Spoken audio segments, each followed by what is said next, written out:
Hello everyone, welcome to the TSS. So in this class we are going to discuss about the distribution plots. In the distribution plots we had already saw there are two subcategories, that is univariate distribution plots and the bivariate distribution plots. So in those two categories now we are going to discuss about the univariate distribution plots, friends. Okay. So the univariate, the name itself is indicating that only single column data we are going to pursue, and that single column data variations we have to plot the graph. So how the data is distributed in that particular column. Okay, friends. So in this section we have two plots. One is a distribution plot and the other is histogram plot. So let me first discuss about the distribution plot and then histogram plot. So distribution plot, the name itself indicates it plots the distribution, how the data is distributed. Okay. So on the x-axis we are giving only the column name, that's it. Okay.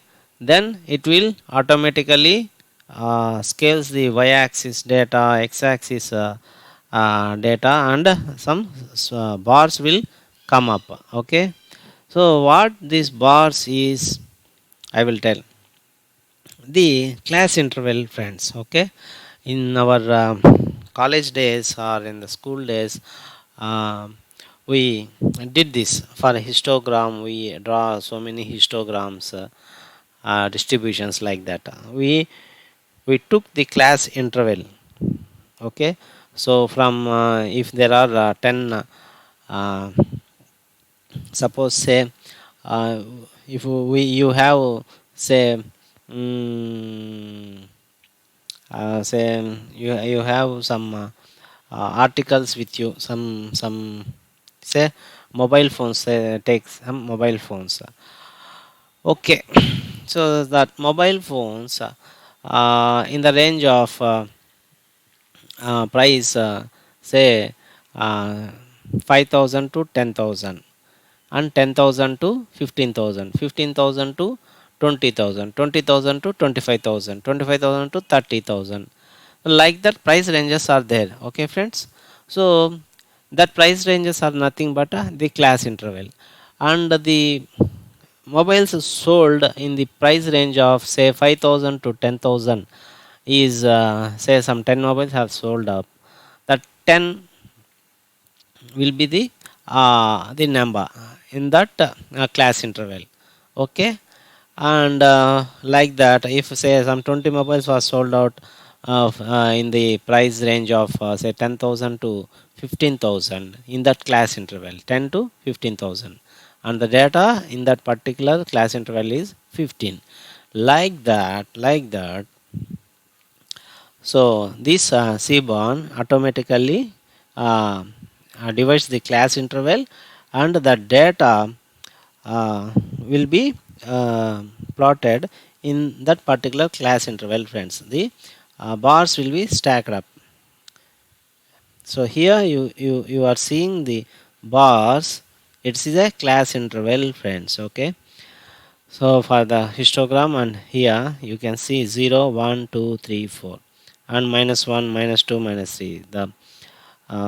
The class interval may be the minus also, and here it will show on the y-axis it will show the frequency, because it is a univariate.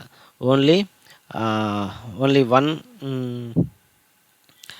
axis we are providing the data, that is uh, the only one column data we will provide to the axis. The other column is the frequency. Okay. So y-axis is the frequency.